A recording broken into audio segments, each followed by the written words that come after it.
Assalamualaikum warahmatullahi wabarakatuh. Jumpa lagi di channel Dioseta Story. Apa kabar teman-teman semua? Semoga kalian sehat selalu, panjang umur, bahagia selalu, dan sukses selalu.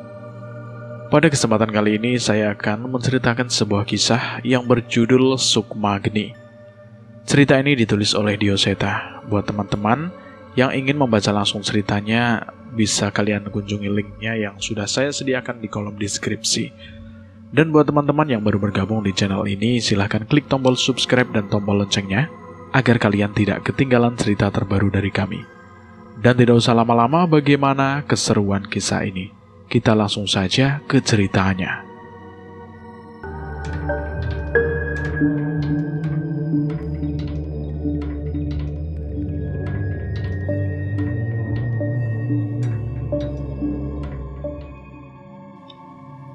Rimbunya dedaunan menutupi jalan setapak menuju ke tengah pedalaman hutan yang diselimuti oleh kegelapan. Bimo, sini obornya, pinta Mas Bisma yang segera berjalan mendahuluiku masuk ke dalam semak dedaunan itu. Hati-hati mas, katanya makhluk itu bersarang di sini. Aku mencoba memperingatkan Mas Bisma yang hanya dibalas dengan anggukan. Kami berjalan dengan hati-hati melalui jalan menurun yang dipenuhi bebatuan yang cukup licin. Di sekitar kami hanya terlihat pepohonan lebat dengan berbagai tanaman setinggi tubuh kami. Itu ya tempatnya? Tanya Mas Bisma padaku. Kayaknya bener mas, ada batu yang ditumpuk di atas tanah. Tepat pada saat mendekati tumpukan batu itu, suara tawa melengking terdengar menggema ke seluruh hutan. Hati-hatimu, dia ada di sini, kata Mas Bisma, yang juga merasakan adanya sosok makhluk yang mendekat ke arah kami. Jauh dari dalam kegelapan hutan, samar-samar terlihat oleh kami, sosok makhluk berwujud wanita dengan daster merah panjang yang sudah bercampur dengan darah. Wajahnya terlihat tertawa, namun tatapan matanya tidak mampu berbohong. Ia berniat mencelakai kami. Seketika itu juga, lampu oborku mati dan suasana hutan terasa menjadi mencekam. Mbak, kami gak berniat menyakitin, ucapku dengan polosnya. Tak lama setelahnya, tubuhku mendadak tidak bisa bergerak. Aku tidak lagi melihat sosok wanita itu, dan segera menyadari bahwa sosok itu mencoba merasukiku. Mas Bisma segera mendudukanku di tanah dan membacakan doa yang sering diajarkan pada kami untuk mengusir sosok itu dari tubuhku.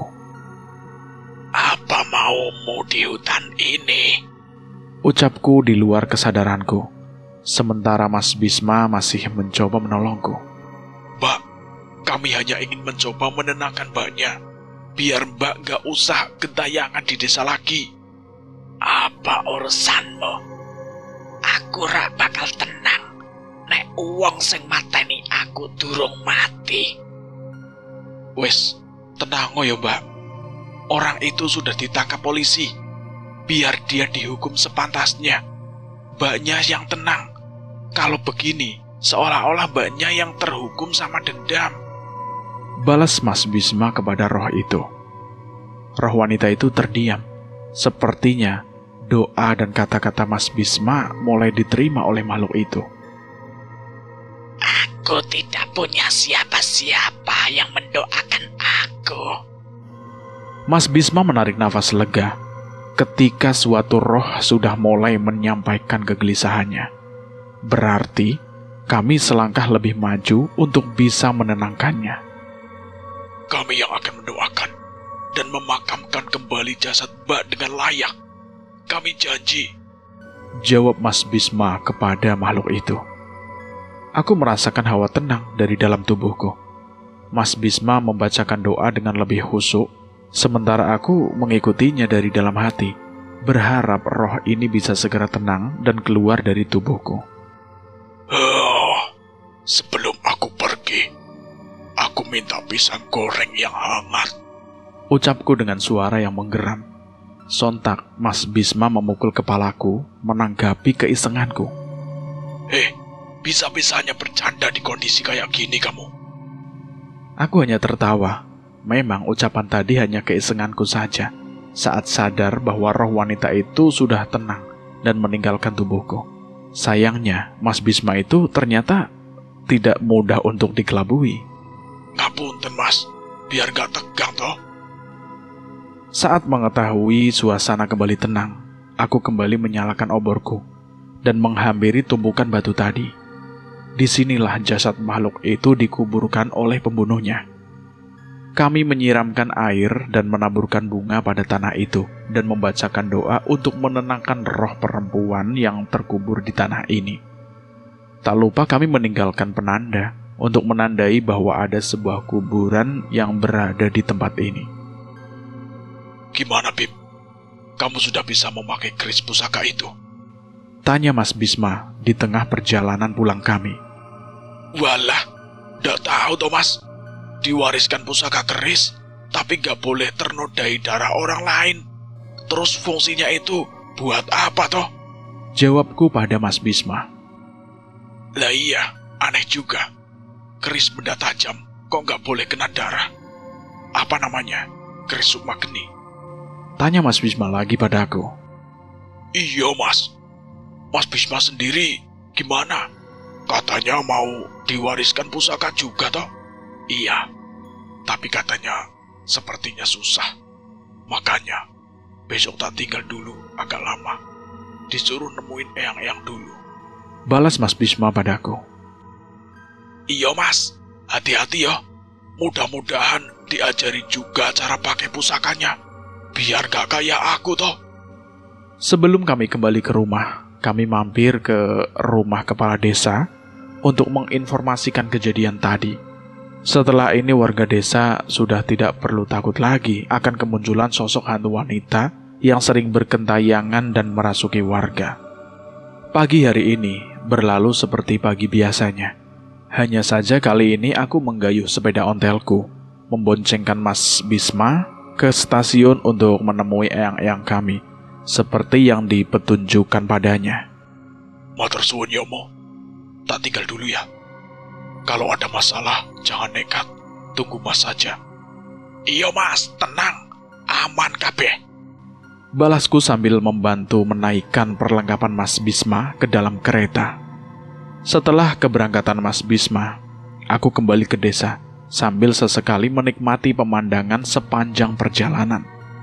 Mas Bimo, sini. Ucap suara perempuan yang memanggilku dari dalam rumah, tepat di dekat pintu masuk desa. Dia adalah Asih, salah satu perempuan yang cukup dekat denganku. Mungkin Asih tidak secantik kembang desa yang lainnya. Namun entah mengapa, aku merasa nyaman ketika dekat dengannya. Ono apa tuh, Dik? Ada apa? Ini loh mas, coba dicicipin. Ucap Asih sambil mengeluarkan semangkok kecil kolak pisang hangat yang baru saja ia masak. Aku mengambil sendok dan menyeruput kolak pisang buatan Asih itu. Piye mas rasane? Enak gak? Alah, yombo Dik. Wong belum kerasa kok. Coba semangkok lagi. Ucapku dengan wajah yang masih bingung.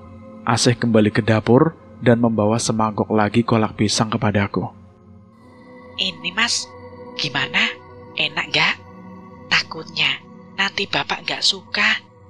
Lah ya jelas enggak toh. Gak enak kalau cuma makan satu mangkok. Sekarang baru enak. Jawabku sambil menghabiskan mangkok kedua yang disuguhkan oleh Asih. Alah mas, tak kira tenanan toh. Lah, lagian kamu itu aneh. Udah tahu masakanmu paling enak sekampung, pakai minta pendapat segala toh. Asih tersenyum malu mendengar perkataanku tadi. Wajahnya yang tersipu membuatnya terlihat manis. Jauh lebih manis dari kolak pisang yang aku makan barusan. Masakanku enak kan, gurunya juga hebat toh. Ucap Asih sambil melirik ke arah belakangku. Aku segera menoleh dan sosok itu kembali muncul di belakangku. Sosok seorang wanita berumur dengan pakaian Jawa sederhana yang sesekali menampakkan wujudnya di sekitarku dengan paras yang ayu. Dia adalah Nyi Suratmi, roh leluhurku yang masih belum tenang. Ia mengikutiku bersamaan setelah aku diwariskan keris Sukmageni oleh eyangku. Eyang, tumben toh tiba-tiba nongol. Ucapku yang cukup kaget dengan kehadirannya lagi. Asih, coba lihat tangan Bimo. Coba kamu yang bilangin. Sudah dibilang suruh sabar, masih aja nekat. Ucap roh Nyai Suratmi pada Asih. Dengan segera Asih mengecek tanganku yang memang sedari tadi ku sembunyikan. Beberapa luka sayatan terlihat di tanganku yang memang sengaja aku sayatkan dengan keris Sukmageni. Enggak, ini enggak apa-apa kok. Cuma bagian dari latihan saja. Mas, ini luka apaan lagi? Kok serem banget toh? Tanya Asih dengan wajahnya yang khawatir. Ia menatapku dengan mata yang sayu. Sungguh, aku lemah dengan hal seperti ini. Sudah dibilang, kekuatan keris Sukmageni akan menitis saat sudah dibutuhkan. Walaupun darahmu sudah terpilih, bukan berarti kamu bisa menggunakan kekuatannya sebebas-bebasnya. Iya, tapi kan Eyang, Bimo cuma takut toh. Kalau saat kekuatan keris ini dibutuhkan, ternyata Bimo belum bisa menggunakannya. Mas Bimo tenang saja. Ikuti nasihat Eyang. Lagi pula, Tuhan pasti memberikan permasalahannya itu sepaket sama solusinya. Kalau memang keris itu belum bisa digunakan, mungkin memang bukan itu. Keris itu yang menjadi jalan keluarnya. Ucap Asih menasehatiku. Entah mengapa ucapan Asih kali ini bisa sedikit membuka pikiranku. Namun hal itu tetap saja tidak bisa menapik kenyataan bahwa keris pusaka ini tidak ada gunanya. Ya wes dek, tak pamit dulu ya. Ditunggu bapak. Dikon itu loh, apa rane ngencei kacang berpanen mau masalahnya. Iya mas, hati-hati ya mas. Ucap Asih yang mengantarkanku sampai depan rumahnya. Sesekali aku menengok ke belakang ke arah Asih yang menungguku pergi hingga tak terlihat dari pandangannya. Sesampainya di rumah, aku sudah disambut dengan sekumpulan tanaman kacang hasil panen kebun kami. Sebelum mendengar ocehan bapak, aku segera mengambil posisi di salah satu sudut teras dan mulai memisahkan kacang dengan daunnya dan mengupasnya seperti yang biasa kami lakukan setiap panen. Asih baik ya. Ucap Nyi Suratmi yang muncul samar-samar di sekitarku. Iya yang, baik banget. Nek karo aku cocok ora yo? Cocok. Eyang juga suka sama Asih. Yo, nanging yo kuwe yang. Aku mau anak petani. Denen, anak pedagang sukses. Isin aku yang. Hele, orang ngono cara kerjane Tresno. Mau dengar ceritanya Eyang zaman muda dulu enggak? Aku mengangguk. Lagi pula aku juga punya cukup banyak waktu sambil untuk mendengarkan kisah Eyang. Dulu, Eyang hidup di zaman kerajaan sebagai juru masak untuk prajurit. Sudah jelas, saat itu Eyang hanya kasta bawah di antara perempuan lainnya. Eyang Suratmi membuka ceritanya. Terus istimewanya apa yang? Eyang kakungmu, Dayu, dia sering main ke dapur nyolong makanan. Ngakunya prajurit kerajaan. Eyang kasihan, jadinya ya Eyang masakin. Sampai ada suatu kejadian yang hampir membuat desa Eyang diserang oleh salah seorang patih yang berkhianat. Saat itu barulah Eyang kakungmu itu ketahuan bahwa dia adalah salah satu patih besar kerajaan saat melindungi desa Eyang. Disitulah Eyang tahu selama ini dia mengaku sebagai prajurit agar bisa mendekati Eyang yang hanya rakyat kecil biasa. Yang pasti, entah Dayu itu prajurit, patih, atau hanya petani biasa pun, Eyang sudah senang dengan keberadaan Dayu di sisi Eyang. Terlihat wajah Eyang Suratmi setengah tersenyum, mengenang kejadian masa hidupnya dulu. Setelah mendengar cerita itu, wajar saja walaupun sudah berpindah alam, Eyang Suratmi masih ingin mengetahui keadaan kekasihnya itu. Tenang Eyang, Bimo janji akan bantu Eyang nemuin Eyang Dayu. Jawabku pada Eyang Suratmi. Eyang Suratmi tersenyum dan menoleh ke arahku. Bukan hanya itu yang ingin Eyang sampaikan. Dulu, Dayu siap menerima Eyang dengan kondisi seperti itu. Ingat, cinta tidak mengenal kasta. Itu juga berlaku untuk kamu dan Asih. Iya Eyang, sekarang Bimo mengerti. Setidaknya Bimo berusaha dulu untuk jadi pendamping yang lebih pantas buat Asih.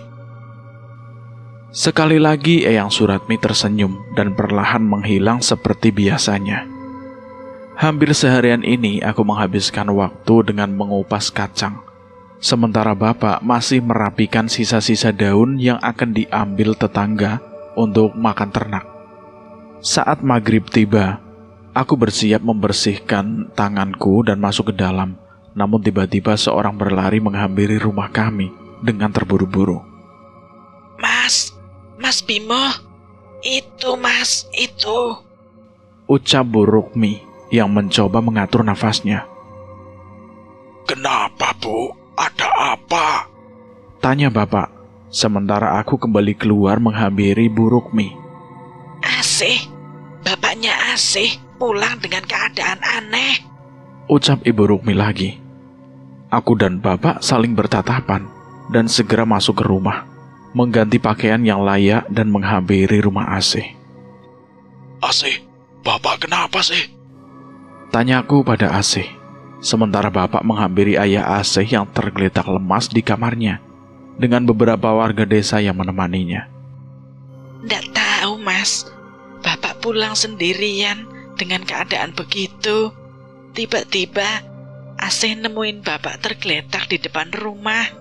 Ucap Asih yang terlihat berusaha menahan air matanya. Sudah tenang, biar Mas Bimo periksa ya. Ucapku berusaha menenangkan Asih. Aku menghampiri bapak yang sedang memeriksa ayah Asih bersama beberapa warga desa. Di sana terlihat seorang pria yang selama ini kukenal gagah dan sangat baik dengan warga desa, tergeletak dengan tubuh yang lemah dan di ujung jari-jarinya itu menghitam. Gimana Pak? Fisiknya gak ada luka, hanya jarinya yang menghitam. Coba kamu yang periksa Mo. Perintah bapak padaku. Aku memegang pergelangan tangan ayah Asih dan membuka mata batinku untuk memastikan apa ada hal gaib yang membuat ayah Asih hingga seperti ini. Dengan penerawanganku, samar-samar terlihat kekuatan hitam yang merasuk ke tubuh ayah Asih yang membuatnya menjadi seperti ini. Bimo gak bisa pastiin Pak, tapi sepertinya ada teluh yang menyerang bapaknya Asih. Terus bagaimana kamu bisa menolong? Ya Bimo coba dulu Pak. Satu persatu aku memijit jari bapak Asih sambil membaca doa-doa penyembuh yang diajarkan oleh eyang-eyang kami. Perlahan satu persatu jari itu memutih seperti semula. Awalnya aku cukup lega, namun rupanya tak berapa lama tangan itu kembali menghitam bersamaan dengan aliran kekuatan hitam yang merasuki tubuhnya. Tidak bisa Bimo, teluh itu hanya bisa dihilangkan dengan menghentikan pengirimnya. Samar-samar terdengar suara Eyang Suratmi dari belakangku. Sepertinya Asih juga menyadari kehadirannya. Aku menghapus keringat yang menetes di dahiku setelah berkali-kali mencoba menyembuhkan bapak Asih. Maaf Pak, teluh ini tidak bisa dihilangkan kecuali pengirimnya dihentikan. Ya sudah, tidak usah memaksakan dirimu. Tak lama setelahnya, mata Bapak Asih terlihat melotot dan berteriak sekencang-kencangnya. Sepertinya ia merasakan sakit yang berlebihan hingga mengguncang kesadarannya. Bapak, Ucap Asih dengan suara payau. Aku segera membacakan doa dan mencoba menenangkan Bapak Asih dan mencoba mengalirkan tenagaku untuk melindunginya dari ilmu hitam ini. Gak bisa, Pak. Bimo harus nyari sumbernya. Bimo gak tahu apa yang akan terjadi setelah malam ini. Tepat setelah kejadian itu, terdengar suara seseorang berlari memasuki rumah Asih. Asih. Teriak orang itu yang segera dihampiri oleh Asih. Ngapunten, maaf ya sih. Kami gak bisa nolongin bapakmu. Ucap seorang pria seumuran dengan bapaknya Asih yang datang bersama dengan beberapa temannya. Sepertinya mereka adalah teman-teman dari Bapak Asih. ini sebenarnya ada apa toh, Pak? Kenapa Bapak bisa jadi begini? Ada wabah di desa yang kami datangi. Tapi menurut kami itu lebih seperti ilmu hitam daripada disebut wabah. Ucap salah seorang dari mereka. Saat mendengar mengenai wabah itu, kami memutuskan untuk kembali. Namun bapakmu memaksa untuk tetap ke sana dengan alasan ingin mengantarkan beberapa bahan makanan untuk menolong warga desa itu. Kami sudah melarangnya, tapi bapakmu malah menyuruh kami pulang dan masuk seorang diri ke desa itu. Beberapa hari kami menunggu di desa sebelah. Namun tidak ada kabar kembalinya bapakmu. Sampai baru tadi ada yang menginformasikan bahwa ia sudah pulang dengan kondisi yang seperti saat ini. Cerita orang itu lagi. Asih merasa bingung harus berkata apa. Aku segera menghampirinya dan mengambil posisi di samping Asih. Ngapunten, Pak. Ada petunjuk mengenai asal wabah atau ilmu hitam itu? Aku bertanya pada orang itu. Orang-orang itu saling menatap sebelum akhirnya memutuskan untuk bercerita. Beberapa warga desa ada yang mendengar wabah desa itu adalah perbuatan demit kakek tua. Mendengar ucapan pria itu, Nyai Suratmi hadir di sebelahku, dan seketika orang-orang di ruangan itu merasa merinding. Aku segera berpikir, apa mungkin demit kakek tua yang dimaksud ada hubungannya dengan seseorang yang dicari oleh Nyai Suratmi. Coba kamu tanyakan di mana lokasi desa itu. Bisik Eyang Suratmi, dan aku pun mengangguk kecil dan melanjutkan perbincanganku.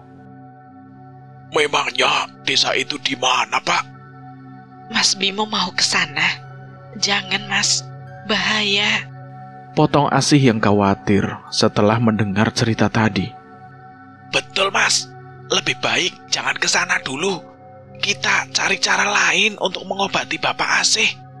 Sahut mereka pada aku. Aku menoleh ke arah Bapak yang masih berusaha mencari cara mengobati Bapak Asih yang terkulai tidak berdaya. Seandainya aku tidak menghentikan sesuatu yang menyerangnya, apa mungkin Bapak Asih bisa bertahan melewati malam ini? Enggak, Mas. Saya enggak akan gegabah. Hanya mencari tahu asal penyakit itu dan mencari petunjuk. Jawabku berusaha menenangkan Asih. Melihat ketenanganku, akhirnya mereka memutuskan untuk memberitahu lokasi desa itu. Nama desanya itu Desa Randugiri.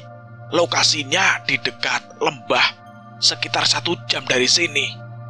Balas mereka padaku. Aku berterima kasih, dan saat itu juga aku segera berdiri, menghampiri Bapak dan menceritakan hal tadi. Mo, nunggu Bisma saja. Bahaya kalau kamu sendirian. Ucap Bapak padaku. Aku menatap tubuh bapaknya Asih yang kian lemah, dengan jari-jari yang menghitam. Bimo akan hati-hati, Pak. Nanti kalau Mas Bisma datang, suruh nyusul saja. Kondisi Bapak Asih tidak bisa ditebak loh, Pak. Bapak tahu, kamu dan Bisma punya kelebihan yang tidak dimiliki oleh Bapak.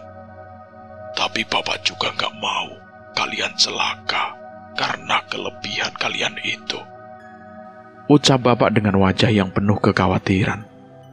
Nggih, Pak. Bimo ngerti kok. Bimo akan menjaga diri baik-baik.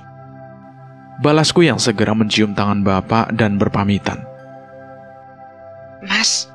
Mas bener mau ke sana? Iya, Asih. Tenang wae.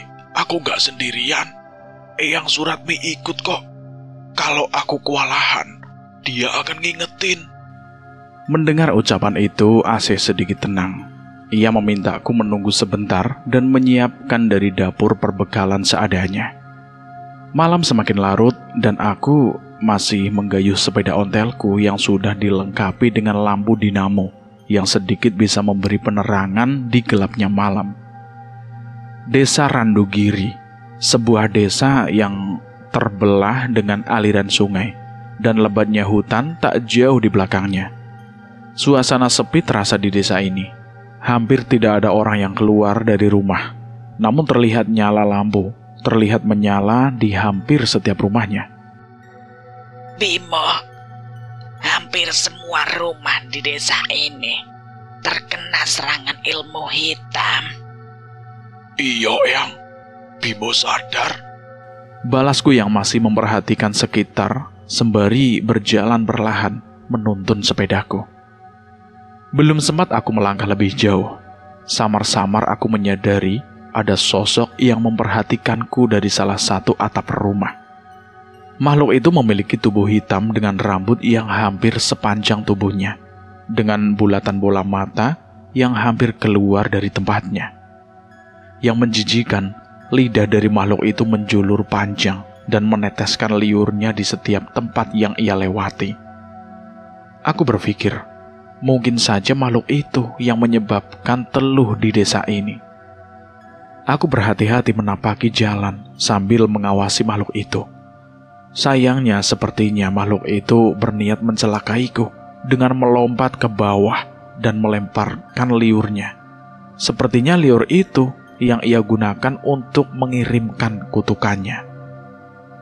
Beruntung aku bisa melihatnya dengan menghindar. Namun bila orang awam yang tidak bisa melihatnya, mungkin mereka tidak mampu menghindarinya dan celaka dengan teluh dari makhluk ini.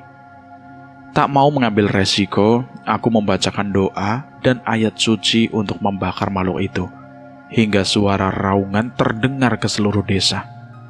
Makhluk itu kesakitan, seperti terbakar dan menghilang dari hadapanku. Warga yang mendengar raungan itu mengintip melalui jendela mencari tahu apa yang terjadi, dan setelahnya cepat-cepat menutup kembali jendelanya saat mendengar suara aneh yang sepertinya tidak bisa mereka lihat wujudnya. Ternyata kesialanku baru saja dimulai. Kali ini tidak hanya satu, ada lebih dari 10 makhluk seperti tadi yang sudah bersiap di atap-atap rumah untuk menyerangku. Aku gemetar dengan jumlah makhluk sebanyak itu. Makhluk-makhluk itu merayap di atap dan di dinding rumah, seolah bersiap untuk mengeroyokku. Aku sudah membayangkan apa yang terjadi apabila makhluk menjijikan ini menggerubuti tubuhku. Saat itu juga aku menjatuhkan sepedaku dan segera berlari mencari tempat perlindungan. Beberapa kali aku menggedor-gedor pintu rumah, namun tidak ada yang berani membukakannya. Malam seperti ini sama sekali tidak pernah bisa aku bayangkan. Dikejar sekumpulan demit di desa yang baru saja aku datangi. Mungkin benar kata Asih, aku terlalu nekat. Sepanjang aku berlari, aku membacakan doa-doa berharap agar makhluk itu tidak bisa menyentuhku. Beruntung saat makhluk itu hampir mendekat, tiba-tiba seorang anak wanita keluar dari dalam rumah dan menyuruhku masuk ke dalam rumahnya. Dari tingginya, aku mengira anak ini masih berumur belasan tahun. Kesini, Mas, kesini, ucap anak wanita itu. Aku berlari masuk ke dalam rumah yang ternyata sudah terdapat beberapa tanaman dan benda-benda yang dibenci oleh makhluk seperti ini. Secepat mungkin aku merogoh tas kainku, mengambil segenggam garam, membacakan doa, lalu menaburkannya ke pekarangan rumah ini. Ayo dek, tutup pintunya. Ucapku yang segera masuk dan menutup pintunya rapat-rapat. Sesekali aku mengintip keluar dan menyaksikan makhluk-makhluk tadi tidak berniat mendekati rumah ini dengan pelindung sederhana yang kubuat di sini. Terima kasih, dek. Nama kamu siapa? Kamu tinggal sama siapa di sini? Saya Dini. Saya tinggal sendiri. Loh, orang tua kamu di mana? Sudah nggak ada. Saat itu juga aku tertegun, bagaimana bisa anak ini hidup sendirian. Saat keadaan sudah mulai aman, Dini menceritakan mengenai orang tuanya yang meninggal karena serangan dari makhluk-makhluk itu. Namun sebelum bercerita lebih jauh, tiba-tiba terlihat seseorang berjalan berhati-hati mendekati rumah ini. Dini, kamu gak apa-apa? Ucap seorang pria yang mengetuk rumah Dini. Iya, Kang. Nggak apa-apa. Teriak Dini sambil membukakan pintu.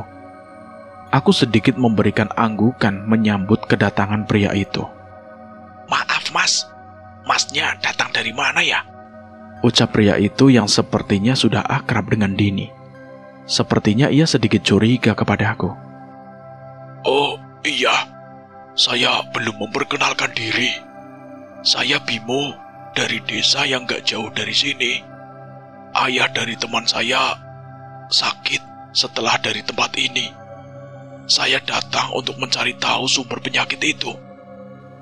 Dini menatap pria itu dan mengangguk seolah memberi isyarat. Saya Umar, salah satu pengurus desa ini. Saya dan istri saya yang dipercaya untuk memantau kebutuhan Dini. Mohon maaf sebelumnya, saya agak khawatir ada seseorang yang masuk ke rumah Dini. Iya, Mas Umar. Saya mengerti sekali kok. Tapi terima kasih, kalau tidak ada Dini, mungkin saya sudah celaka oleh makhluk-makhluk itu. Panggil saja Kang Umar. Saya asli Jawa Barat, tapi sudah lama tinggal di sini. Berarti Masnya bisa melihat makhluk itu juga? Tanya Mas Umar memastikan. Aku mengangguk. Dari pertanyaannya, aku menyimpulkan bahwa ia juga bisa melihat makhluk itu. Apakah Kang Umar tahu mereka itu makhluk apa? Sudah, duduk dulu saja. Biar Dini buatkan minuman sambil saya ceritakan, ya.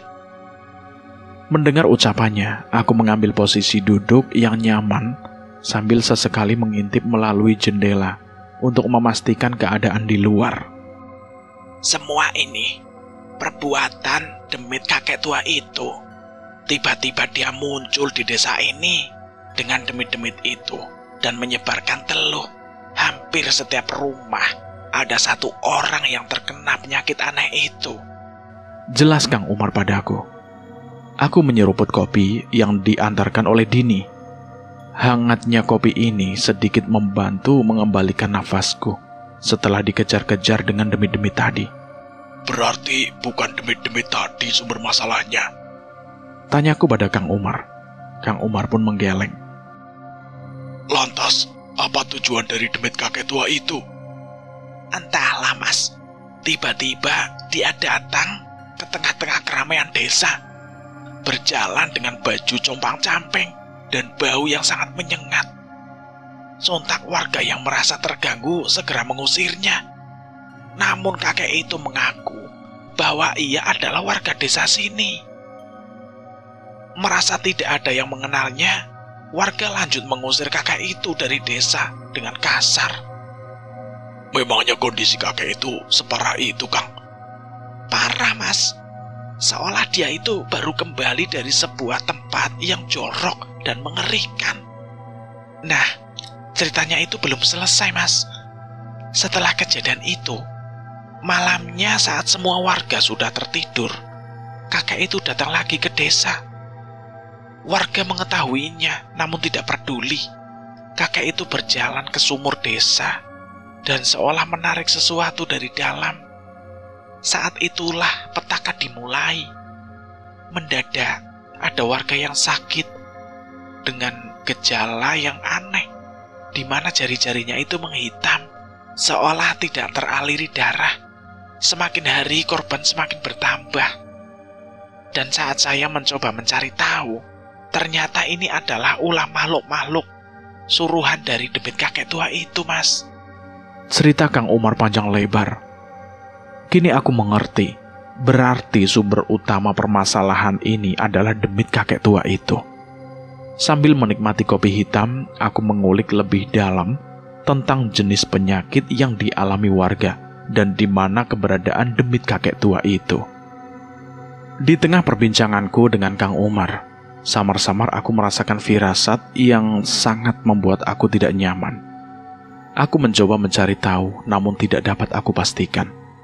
Sampai saat malam semakin larut, tiba-tiba terdengar suara teriakan dari salah satu rumah warga. Tolong!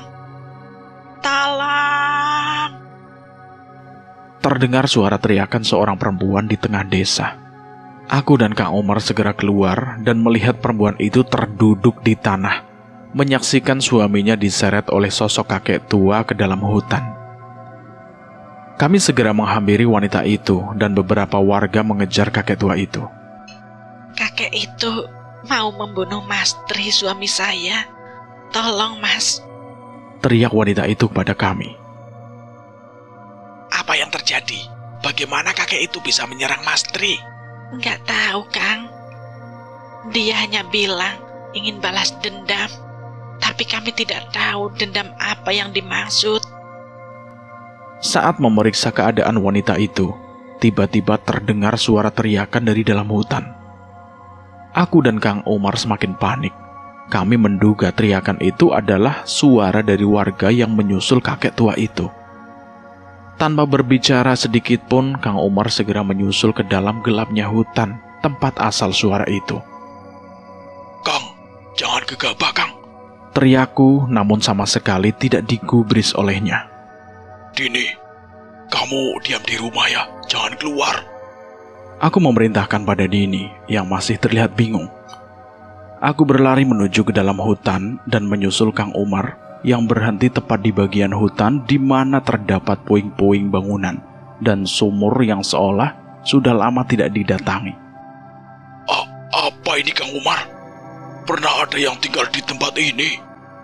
Entahlah, Mas Bimo. Saya juga pendatang. Ini pertama kali saya masuk ke dalam ke hutan ini. Jawab Kang Umar dengan wajah yang terlihat bingung. Mati.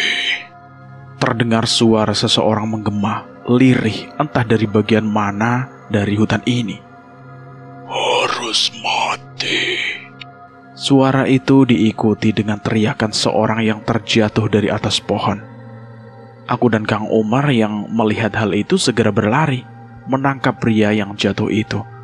Beruntung tidak terjadi benturan pada tubuhnya. Sayangnya kondisinya sama mengenaskan dengan Bapak Asih dan warga yang terkena kutukan ini.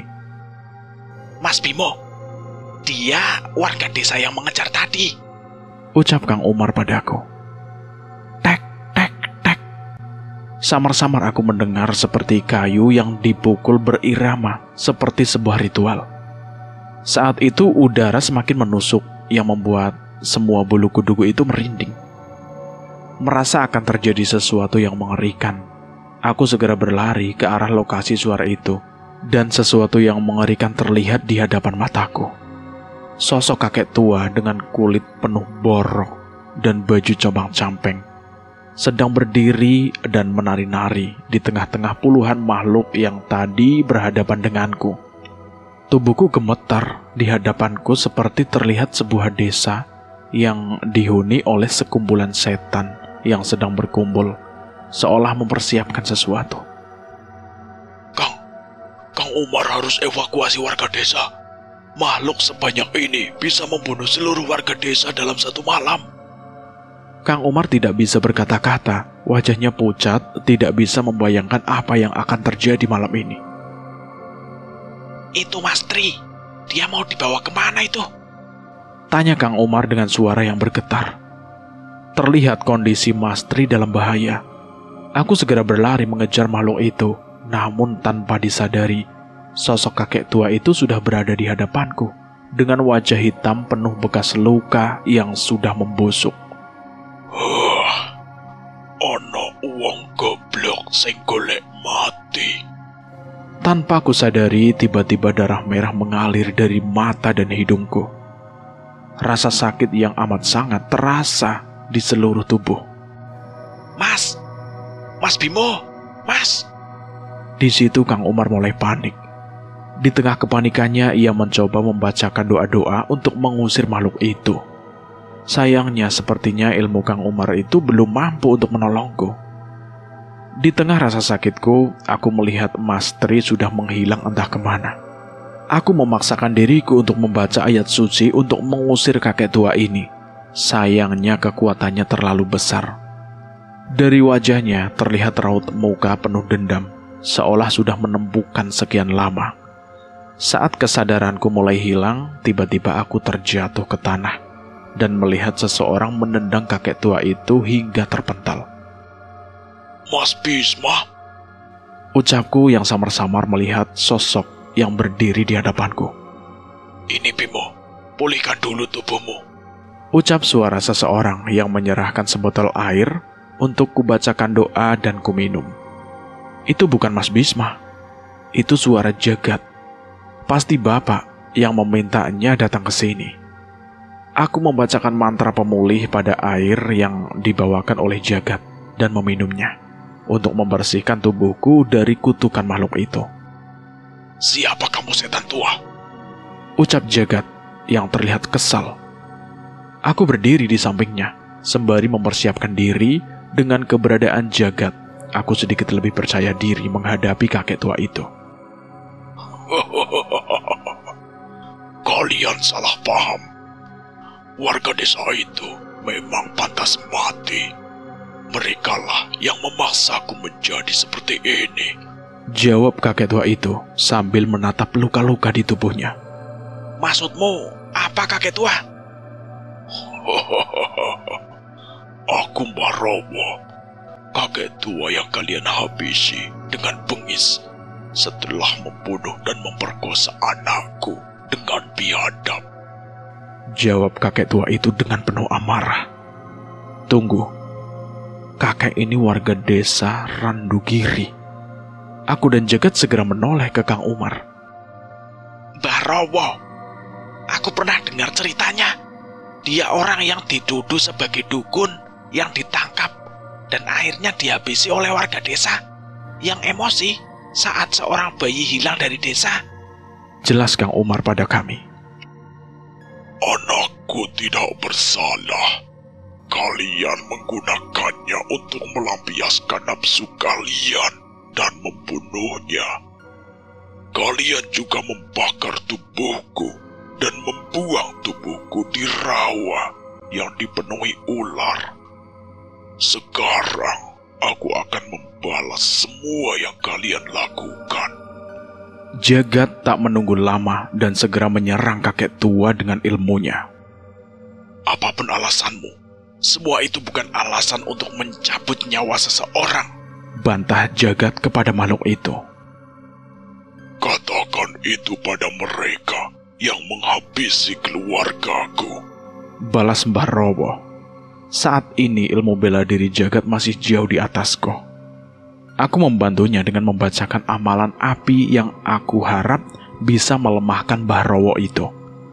Dengan bantuan Jagat, kami bisa melumpuhkan Mbah Rowo hingga terpental cukup jauh. Seolah tidak mau berurusan dengan kami, Mbah Rowo membaca sebuah mantra dan menghilang di kegelapan hutan bersama dengan tubuh Mas Tri yang berada di tengah-tengah makhluk itu. Jangan kabur! Teriak Jagat. Namun, puluhan makhluk hitam segera berkerumun menyerang kami. Gimana, Bim? Orang itu dalam bahaya. Kita juga tidak tahu berapa orang yang sudah dibawa ke alamnya. Wah, aku yo bingung, Togat. Teriakku yang benar-benar tidak tahu harus berbuat apa. Saat itu tiba-tiba hawa dingin terasa lagi di sekitarku dan terdengar suara bisikan. Biarkan Jagat mengejar kakek tua itu. Kamu yang menyelesaikan makhluk-makhluk ini. Itu kemungkinan terbaik. Nyai Suratmi mencoba memberi petunjuk. Jagat yang juga mendengar itu segera berlari menuju ke tempat hilangnya Mbah Rowo. Bimo, bertahan sampai aku kembali. Teriak Jagat sambil berlari. Entah apa yang direncanakan Nyai Suratmi. Aku masih belum tahu cara mengalahkan makhluk ini sendirian. Setidaknya aku harus menahannya sampai Jagat kembali atau ada bantuan yang datang. Kang Umar, pergi dari sini. Evakuasi warga desa sebisa mungkin. Mas Bimo bagaimana? Makhluk itu terlalu bahaya loh. Sudah, tidak usah berdebat. Kita harus mengurangi korban sebanyak mungkin. Aku berteriak memerintahkan Kang Umar. Tanpa banyak bicara lagi, Kang Umar yang sudah mengerti segera meninggalkanku ke arah desa. Eyang, terus Bimo harus ngapain ini? Tanyaku yang masih bingung setelah sok jagoan dengan Kang Umar. Eyang Suratmi menutup matanya seolah bermeditasi. Sekilas di dalam pikiranku terlihat ilmu-ilmu yang pernah Eyang lihat di masa hidup. Eyang menuntunkan salah satu ajian, mungkin bisa meloloskanku dari situasi ini. Moksa Pangkresa. Sebuah ajian memohon kekuatan perlindungan kepada Sang Pencipta untuk menjauhkan niat jahat dan kekuatan gaib yang menyerang. Seketika itu juga seluruh ingatan Eyang Suratmi akan mantra itu segera merasuki dan segera merapalkan untuk menghadang makhluk-makhluk ini mendekati desa. Dengan mantra ini, aku tidak takut lagi dengan kekuatan yang dibawa oleh makhluk berbadan hitam ini, sehingga aku bisa menghadapinya satu persatu. Aku bertahan sebisa mungkin, hanya bermodalkan ilmu bela diri dan amalan api yang menjadi andalanku untuk memusnahkan makhluk jahat seperti mereka. Sayangnya jumlah mereka terlalu banyak. Aku menyadari ada beberapa dari mereka yang lolos dan bersiap menyusulnya. Sayangnya hal itu mengakibatkanku tidak dapat berkonsentrasi, sehingga makhluk itu berbalik mengeroyokku dan sebagian dari mereka berlari ke desa. Tanpa kusadari, di tengah pertarungan sebuah kayu runcing melayang dan menusuk bahuku. Itu adalah kayu yang digunakan Mbah Rowo untuk ritual tadi. Rupanya sosok makhluk ini cukup pintar untuk mencari cara untuk membunuhku. Darah segar menetes dari luka itu bersamaan pandangan mataku yang semakin buram. Aku mencoba melawan, namun banyaknya darah dari luka itu bahkan membuat aku sulit untuk berdiri. Merasa sudah di ujung kemenangan, makhluk-makhluk hitam itu kembali mengumpulkan kayu-kayu runcing itu untuk membunuhku. Ini sudah akhir hayatku. Itulah yang terpikir saat ini. Namun sebelum serangan mereka sampai ke hadapanku, Nyai Suratmi berdiri di depanku. Entah apa yang akan ia lakukan. Yang aku tahu selama ini, Eyang tidak memiliki kekuatan apapun. Untuk memperlihatkan wujudnya pun agar terlihat itu sangatlah sulit. Dan benar, dengan berdiri di hadapanku, kini Eyang Suratmi menerima berbagai serangan dari makhluk-makhluk hitam itu. Aku menjulurkan tangan mencoba menolongnya, namun luka ini terlalu dalam, hingga sebaliknya aku malah memuntahkan darah dari mulutku. Saat inilah hal aneh terjadi. Di tengah semua serangan itu, tiba-tiba hujan menetes di hutan ini. Samar-samar aku mendengar suara kakek yang terkekeh yang berpindah-pindah melompat-lompat dari berbagai penjuru hutan ini. Suara itu semakin mendekat bersama tumbangnya makhluk-makhluk yang menyerang Eyang Suratmi. Udara dingin merasuk ke dalam tubuhku bersama dengan luka yang telah menghabiskan begitu banyak darah. Hanya perbincangan aneh yang terdengar di telingaku saat ini. Turun! Turun! Teriak Eyang Suratmi. Entah kepada siapa. Sepertinya makhluk-makhluk tadi sudah tidak menyerang Eyang. Emoh, aku ora arep mudhun. Seseorang menjawabnya. Suaranya seperti seorang kakek-kakek yang bersembunyi dari Eyang Suratmi. Aku sudah mencari kamu ke sana kemari. Datang-datang malah gelantungan kayak monyet. Teriak Eyang Suratmi kepada makhluk itu lagi. Pokoknya wegah, aku gak mau turun. Di bayanganku saat itu yang terbayang hanya seorang kakek-kakek yang merajuk tidak berani menemui sosok Eyang Suratmi. Kalau kamu tidak mau menemuiku, tidak apa-apa. Aku sudah bisa tenang setelah melihatmu. Tapi itu, cucumu itu sekarat. Teriak Eyang Suratmi lagi dengan nada suara yang benar-benar serius. Entah apa yang terjadi setelah itu. Yang aku tahu suara pertengkaran mereka masih terdengar sebelum akhirnya kesadaranku pun menghilang seutuhnya. Hening, itu yang aku rasakan saat ini. Namun perasaan itu berubah sekejap ketika aku membuka mata. Seketika suara hening tadi mendadak berubah menjadi suara keramaian, layaknya berada di sebuah kerumunan di siang hari. Bukan, suara ramai ini bukan suara manusia. Aku tidak merasa berpindah dari tempatku tadi. Namun, tempat ini terlihat berbeda. Layaknya sebuah kampung yang dihuni oleh penduduk dari alam lain. Mataku seolah kabur dengan penglihatan yang menyatu antara alam manusia dan alam tak kasat mata ini. Begitu juga pendengaranku yang sulit membedakan antara suara dari alam manusia dan suara dari alam lain. Bimo, Bimo. Seketika suara jagat terdengar dengan lantang hingga sesuatu seolah menarikku. Sekali lagi aku membuka mata, dan kali ini yang terlihat adalah Kang Umar, Mas Jagat yang sepertinya sedang merawat lukaku di rumah Dini. Hah, akhirnya. Ucap Jagat yang terlihat khawatir, seolah sedari tadi mencoba untuk memulihkanku. Gat, ini di mana? Eyang di mana, Eyang? Warga desa? Tanyaku yang sangat bingung dengan kondisi saat ini. Sudah, kita harus tinggalkan desa ini dulu secepatnya, kata Mas Jagat yang ternyata sudah membereskan semua barang-barang kami. Maksudmu gimana, Gat? Warga desa kenapa? Ini sudah di luar kemampuan kita, Bimo. Jawab Jagat yang seolah tidak mau menjawabku lebih lanjut. Aku memaksakan diriku untuk berdiri menghampiri Jagat sembari menahan luka di bahuku untuk meminta penjelasan.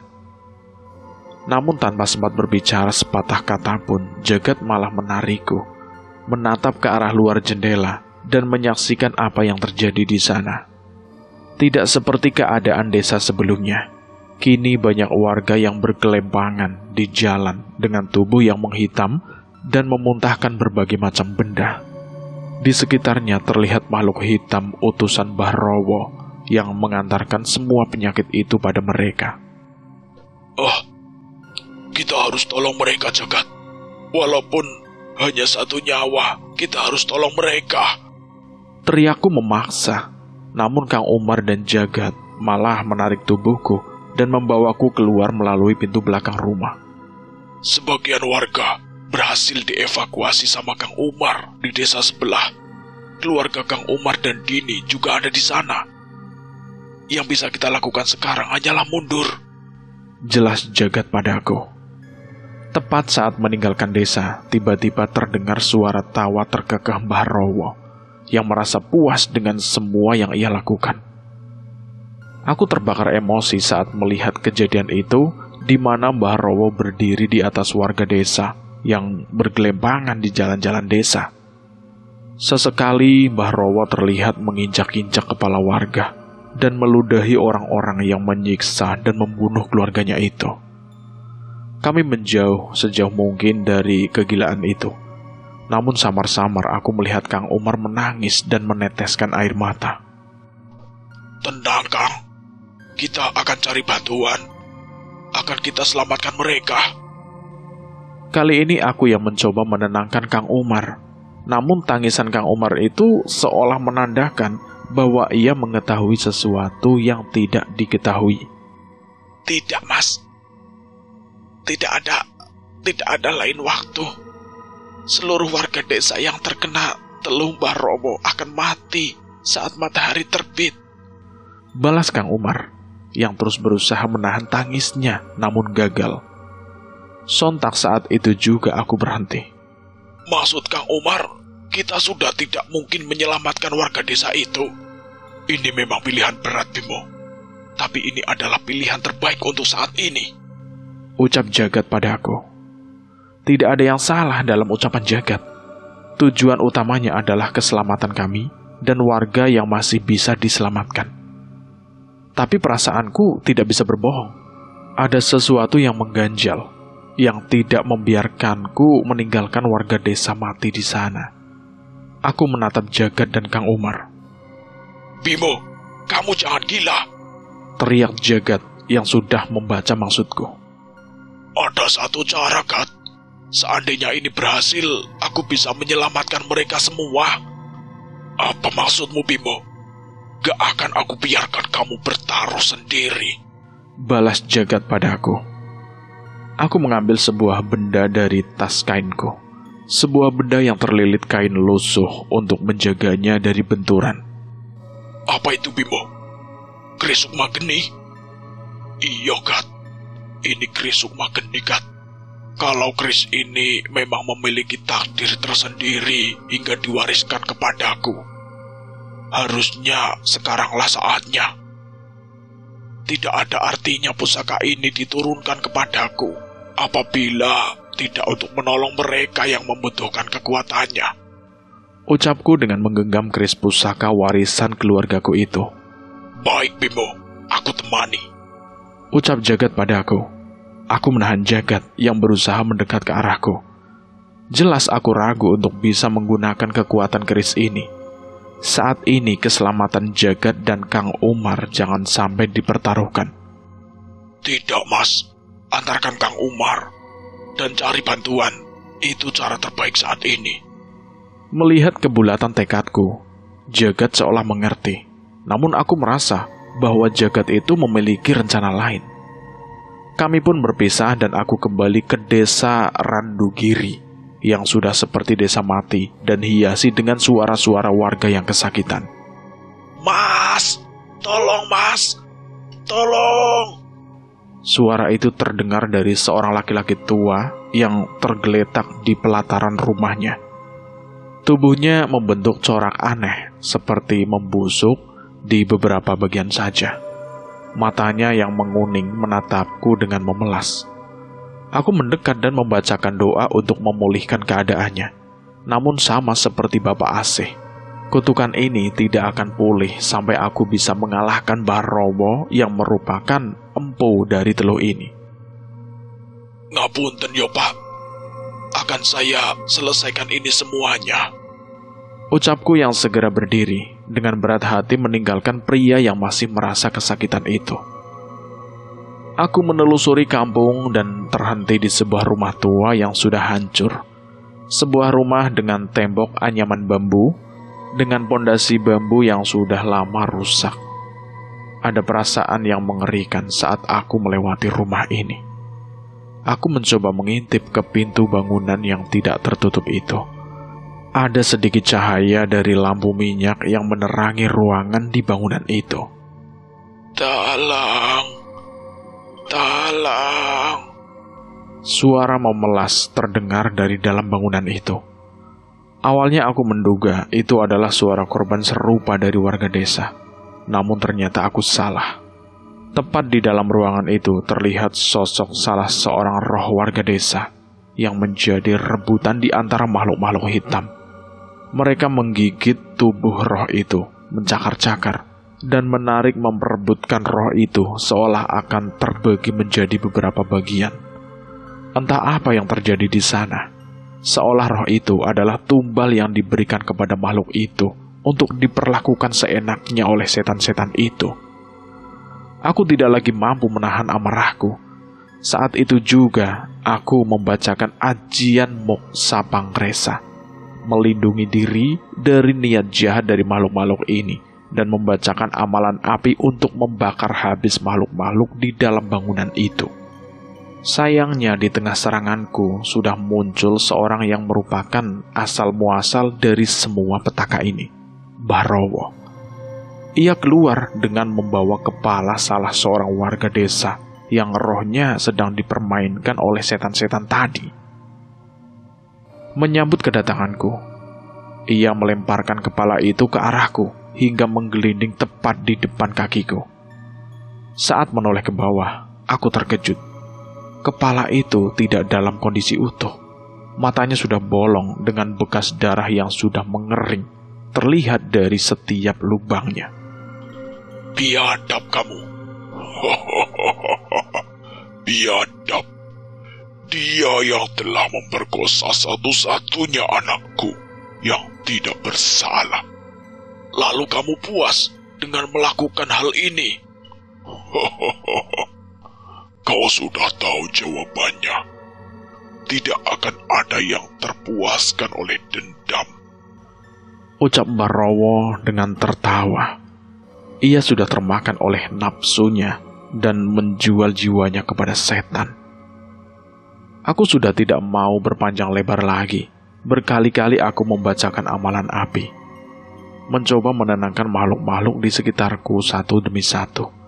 Entah tanpa tahu apa itu semua akan berarti. Mbah Rowo hanya terus tertawa terkekeh melihatku yang masuk ke dalam bangunan tua itu. Sementara setan-setan suruhannya berkali-kali mencoba menyerangku, entah dengan cakaran, gigitan, hingga berkali-kali kekuatan hitam memberikan rasa panas di kulitku. Tanpa sadar aku sudah tidak lagi dapat merasakan apapun dari kakiku yang telah menghitam. Tak sedikit darah menetes dari luka-luka yang ada di tubuhku. Namun aku tidak pernah berhenti memohon perlindungan kepada Yang Maha Pencipta atas semua hal yang aku terima ini. Apapun yang terjadi pada diriku, aku sudah tidak peduli. Aku hanya berkali-kali membacakan mantra pembakar yang sekiranya bisa mengurangi jumlah makhluk-makhluk ini.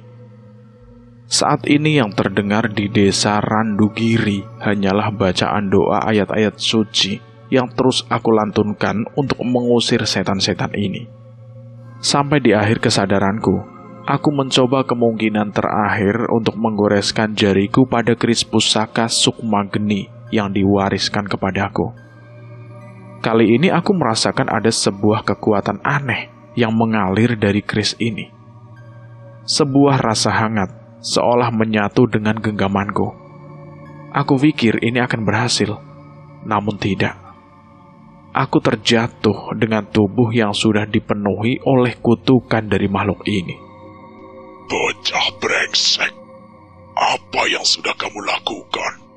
Ucap Mbah Rowo yang terlihat heran dengan keadaan sekitar. Sesuatu membuatnya terlihat begitu kesal. Aku tidak sadar dengan apa yang terjadi.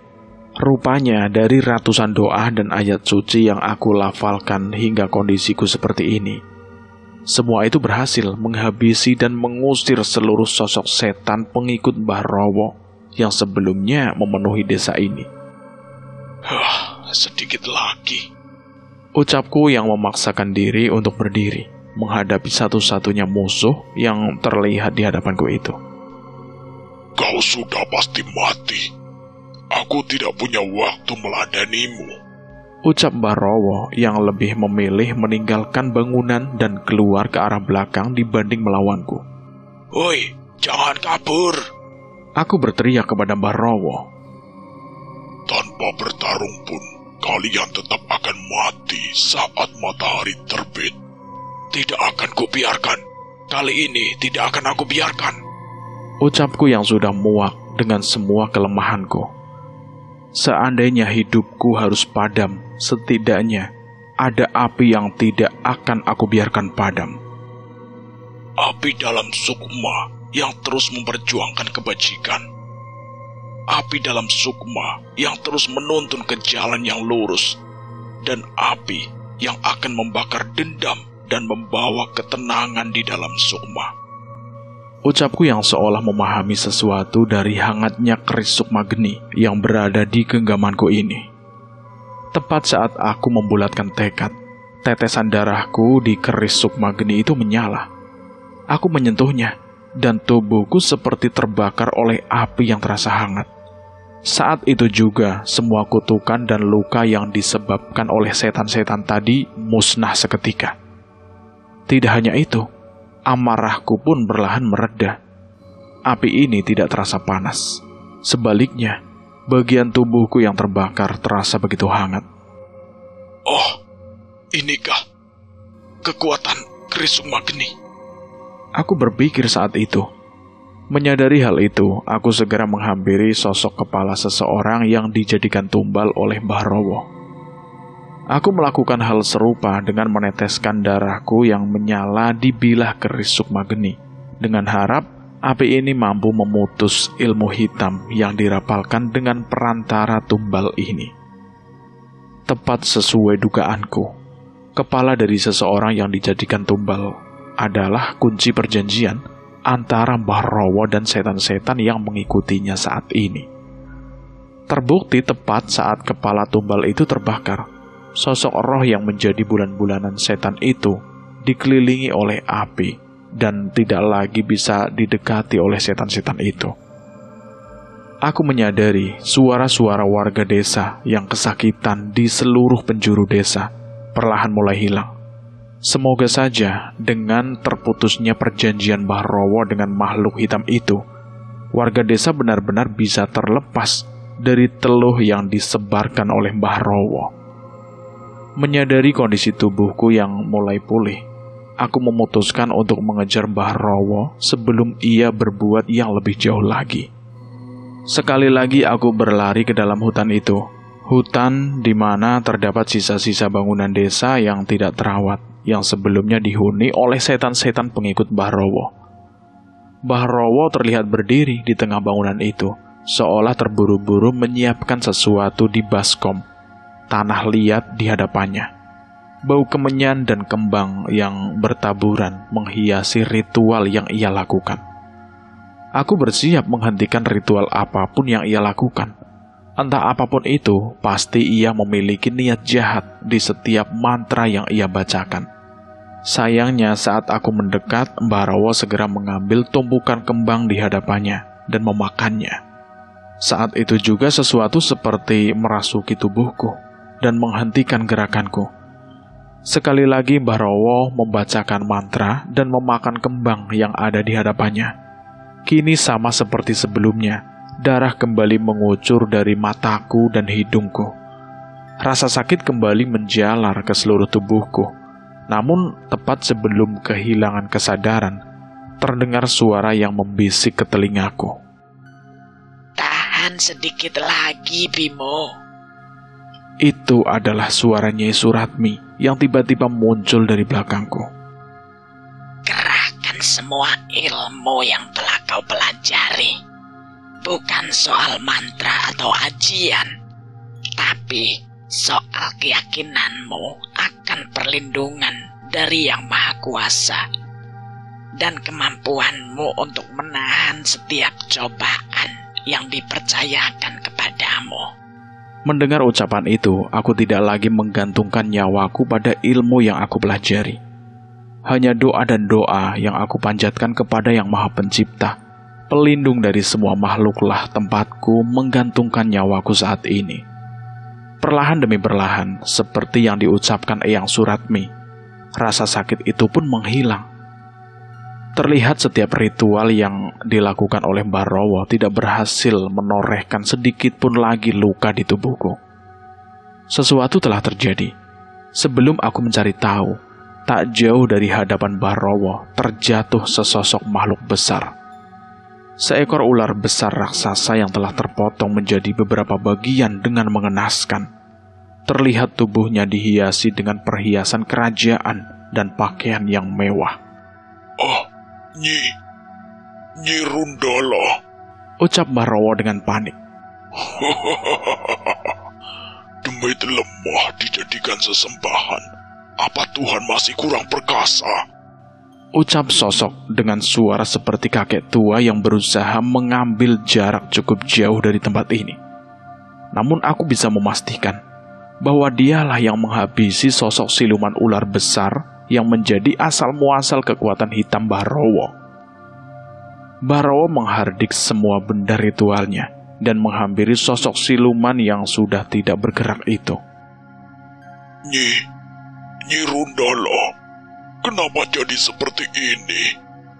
Kau sudah berjanji memberikan ilmu untuk membalaskan dendamku, ucap Mbah Rawa dengan penuh amarah. Ngomong karo bangkai kewan, ono sing luwih edan saka aku yo Mi. Ucap demit kakek tua yang mencoba meledek Mbah Rawa. Tidak, ini tidak adil. Harus ada yang membalaskan dendamku ke seluruh warga desa. Kali ini Mbah Rawa menangis dengan putus asa. Walaupun sudah membunuh orang yang menghabisi anaknya, dendamnya itu masih belum terpuaskan. Ia pun menoleh ke arah bangkai ular besar itu dan merencanakan sesuatu. Aku tidak peduli. Aku akan menjual jiwaku pada siapapun yang bisa membantu membalaskan dendamku. Tepat setelah ucapannya itu, tiba-tiba Mbah Rawa kembali menghilang dalam kegelapan hutan, mencoba untuk melarikan diri. Aku mencoba mengejarnya, namun tiba-tiba Mbah Rawa terpental oleh sesuatu dari kegelapan hutan itu. Hei, enak saja kamu mau kabur. Aku tahu, itu adalah suara Jagat. Kali ini ia muncul dari sebuah tempat yang terhubung dengan alam roh bersama seseorang yang ia papa. Jagat, itu Mastri kan? Kamu berhasil nolong dia. Aku yang gak mau kalah dari kamu. Sebelumnya aku gagal mencari keberadaan Mastri yang akan jadi tumbal cadangan oleh Mbah Rawa. Tapi saat melihat kamu gak menyerah, aku kan jadi malu sendiri. Sudah Mbah Rawa, kamu sudah tidak ada harapan. Menyerah saja, ucap Jagat pada Mbah Rawa. Kali ini tidak ada perlawanan sama sekali dari Mbah Rawa. Ia tidak mengumpat seperti sebelumnya. Kali ini ia hanya menangis dan terus menangis. Kami tidak melakukan apapun, namun lambat laun tubuh Mbah Rawa seperti kehilangan kekuatan, hingga untuk berdiri pun terlihat sulit. Bimo, kamu tahu bahwa ada sosok manusia yang tubuhnya telah benar-benar mati. Namun, sesuatu dari dalam rohnya membuatnya tetap hidup dengan bantuan dari setan-setan yang memanfaatkannya, ucap Nyai Suratmi padaku. Aku menggeleng, namun aku mengerti kejadian mengerikan yang dialami Mbah Rawa inilah yang dimaksud oleh Nyai Suratmi. Dengan mata kepalaku, aku dan Jagat menyaksikan sendiri bagaimana seorang Mbah Rawa yang hampir membuat aku dan Jagat hampir mati berkali-kali, tubuhnya mengurus hingga hanya tulang di tubuhnya yang terlihat. Matanya terus melotot, seolah tidak terima dengan apa yang telah terjadi. Satu yang aku tahu di balik semua proses kematiannya, Mbah Rawa merasakan kesakitan yang amat sangat. Namun tubuhnya sudah sama sekali tidak dapat menampung rasa sakit yang ia terima dari perbuatan yang ia lakukan sendiri. Itu hanya yang terlihat. Kita tidak pernah tahu seberapa besar bayaran yang harus dia terima setelah perbuatannya kepada warga desa. Tak lama setelahnya, cahaya matahari mulai masuk dari tengah-tengah celah pepohonan. Jagat tertunduk di tanah, berusaha mengatur nafasnya, sementara dari jauh terdengar suara langkah kaki dan seseorang yang memanggilku. Mas Bimo, Mas Jagat, warga desa selamat. Itu adalah suara Kang Umar yang tersengal-sengal, yang berlari secepat mungkin untuk memberitahu keadaannya kepada kami. Sayangnya aku tidak memiliki tenaga lagi untuk menjawab dan memilih untuk jatuh terbaring di dinginnya rerumputan hutan yang seketika menjadi indah dengan sinaran cahaya mentari pagi ini. Cucu Eyang sangat hebat. Istirahatlah. Masih ada satu perjalanan lagi. Suara Eyang Suratmi terdengar mengantarkanku ke tidur lelap di pagi hari yang indah itu. Mas Bimo mau kemana toh? Baru saja sembuh. ucap Asih yang menghadangku di dekat pintu masuk gerbang desa. Mau menapaki jalan menjadi pendekar? Jawabku setengah iseng, sekedar untuk tidak membuat Asih khawatir. Ya sudah, jadi pendekarnya jangan lama-lama yo. Nanti yang nyicipin masakan Asih siapa? Lah yo tenang saja toh Asih. Kakanda itu cuma mau beli telenan di depan desa itu loh. Yang di rumah itu pecah soalnya. Perginya nanti siang naik pit ontel. Capek kalau jalan kaki lah. Ledekku pada Asih yang sudah terlalu mendramatisir kepergianku. Aku memang sudah pamit sama bapak untuk pergi sehari semalam sesuai petunjuk Nyai Suratmi, dan karena kepergianku tidak bersama Mas Bisma, bapak dengan senantiasa memberiku izin. Adalah, yowis, sebelum pergi mampir rumah Asih dulu ya. Asih masak sayur asem. Balas Asih padaku. Jelas aku mengiyakan perkataan Asih. Tidak ada perjalanan yang lebih penting daripada mampir ke rumah Asih untuk mencicipi masakannya. Setidaknya seandainya terjadi apa-apa selama perjalananku, aku tidak akan menyesal setelah melewatkan masakan Asih. Tepat saat matahari bersinar di atas kepalaku, dan perut sudah kenyang terisi sayur asem buatan Asih, aku segera berpamitan untuk menggayuh sepedaku menuju ke sebuah tempat yang ditunjukkan oleh Nyai Suratmi. Sebuah tempat yang bernama Delik Kulon. Entah mengapa dinamakan seperti itu. Mungkin karena tempatnya sedikit tersembunyi. Tempat ini berlokasi di antara 4 penjuru hutan dengan 4 jenis tumbuhan yang berbeda. Tempat yang asri, namun aku menebak bahwa di malam hari tempat ini akan merubah menjadi mencekam. Di bawah rimbunnya dedaunan, samar-samar aku melihat bayangan Nyai Suratmi yang tengah menunggu dan memandang ke beberapa arah. Dia di sini, Eyang.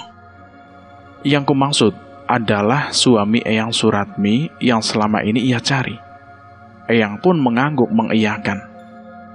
Dia belum mau bertemu Eyang. Aku bertanya lagi. Eyang menggeleng. Tapi Eyang mengerti. Kami sudah ratusan tahun tidak bertemu. Mungkin kami sama-sama malu. Atau mungkin apa toh, Eyang? Tanyaku yang menegaskan keraguan Eyang Suratmi. Namun Eyang hanya menggeleng. Sudah. Ini adalah perjalanan terakhir Eyang. Eyang tidak mau merepotkan cucu-cucu Eyang lebih lama. Aku melihat ke mata Eyang Suratmi. Itu adalah tatapan mata yang ikhlas. Ia tahu dengan jelas alasan kekasihnya itu tidak ingin menemuinya. Namun tetap saja, pasti masih ada yang mengganjal di hatinya. Mungkin ini adalah tugas terakhirmu. Tolong tangkap Eyang Dayu dan bawa ke sini, ucap Eyang Suratmi padaku. Aku sedikit tertawa mendengar perintah Eyang Suratmi. Sebuah permintaan yang aneh dari seorang istri. Seolah suaminya adalah anak nakal yang harus dijewer dan dimarahi olehnya. Namun aku tahu, ini bukanlah perkara mudah. Tenang, Eyang. Serahkan saja padaku. Eyang Suratmi hanya tersenyum mendengar ucapanku. Bimo, jangan meremehkan Eyang leluhurmu itu. Biar bagaimanapun dia juga seorang patih. Aku sedikit menenangkan sukmaku, berusaha berkonsentrasi mendengar suara-suara di sekitarku. Sedikit-sedikit aku mulai mengenali suara pepohonan dan pergerakan hewan hutan, hingga aku menyadari ada pergerakan aneh yang sedikit menggores batas alam di hutan itu. Di situ. Aku segera berlari ke arah salah satu pohon besar. Sesosok bayangan terlihat bergegas meninggalkan tempat yang aku tuju, sangat cepat. Aku mengulang hal serupa dan terus mengejar ke arah bayangan itu, namun semuanya nihil. Gimana? Tidak mudah kan? Ledek Eyang Suratmi padaku. Akan lebih mudah kalau saya bisa bergerak selincah kera, Eyang. Terus gimana? Kamu menyerah? Aku tidak menjawab dan terus mencari cara untuk mengejar bayangan itu hingga nafasku hampir habis. Eyang Dayu, kenapa harus kabur? Nanti Eyang Dayu yang akan menyesal kalau Eyang Suratmi sudah tenang. Teriakku mencoba bernegosiasi. Tidak ada jawaban sedikit pun yang aku dengar.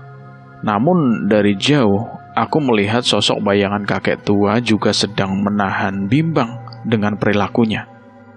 Kakekmu itu dikutuk oleh sebuah ajian yang membuatnya berubah menjadi demit. Saat kutukan itu kumat, dia tidak mengenali orang dekatnya dan bisa mencelakainya. Jadi itu alasan Eyang meninggalkan keluarganya? Iya, tapi perjalanan denganmu membuka mata Eyang bahwa tidak sekalipun Eyang Dayu meninggalkan keluarganya. Eyang tersadar saat setan anak buah Barowo mencoba menyakiti Eyang.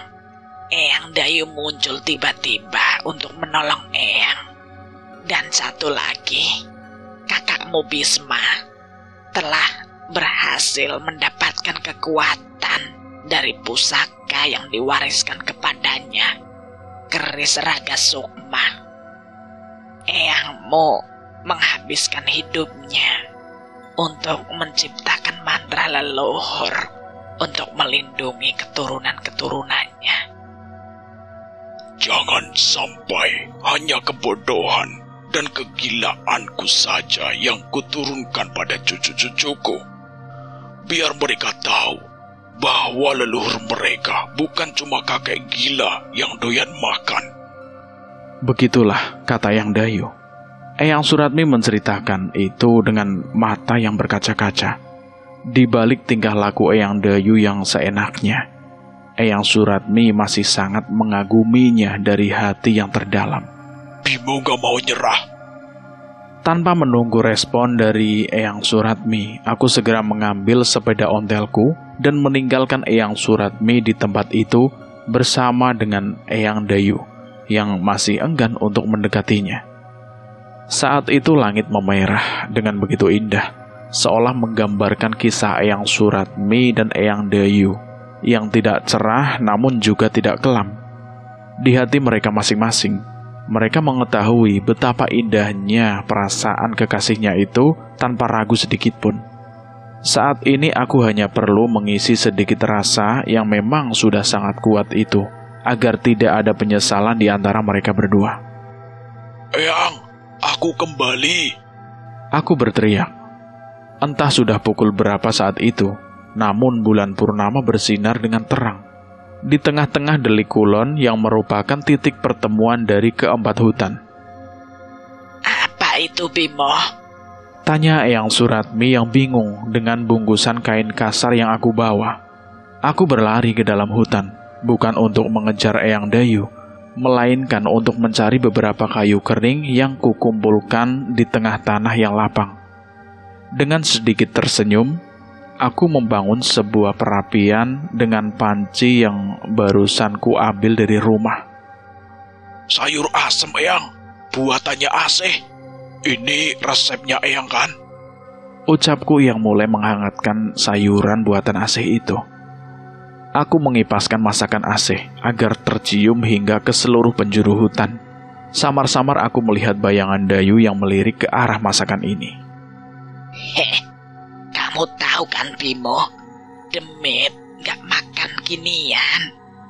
Demit biasa memang enggak, Eyang. Kalau demit yang satu ini siapa tahu kan? Ucapku sambil sedikit tertawa.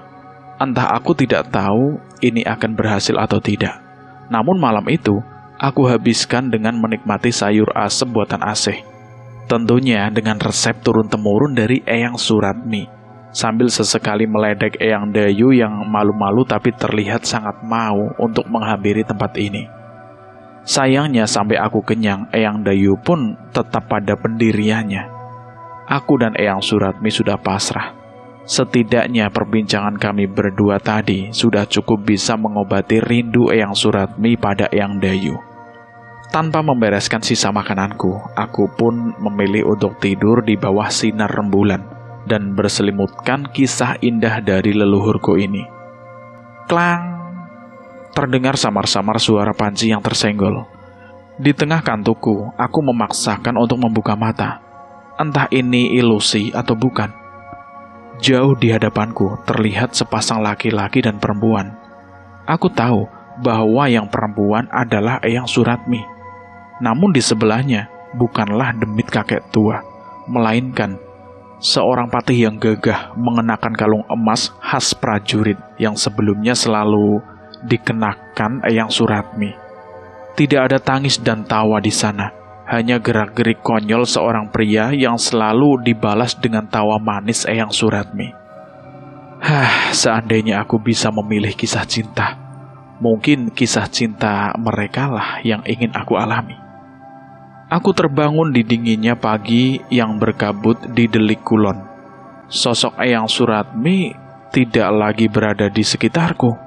Keberadaannya sudah tidak lagi terasa terikat denganku seperti sebelumnya. Hanya pusaka kalung emas prajurit kerajaan yang berada di sampingku saat terbangun. Bibirku menyimpulkan sebuah senyum sambil membacakan doa untuk menghantarkan kepergian Eyang Suratmi yang sepertinya telah memenuhi tujuannya. Sepanjang perjalanan, aku menggayuh sepeda ontelku, berusaha untuk terus mengingat kejadian semalam. Di satu sisi, aku penasaran, apakah aku bisa bertemu dengan Eyang Dayu lagi? Apakah benar pusaka yang diwariskan ke Mas Bisma bisa menghubungkanku dengan leluhur-leluhurku yang sangat kukagumi ini?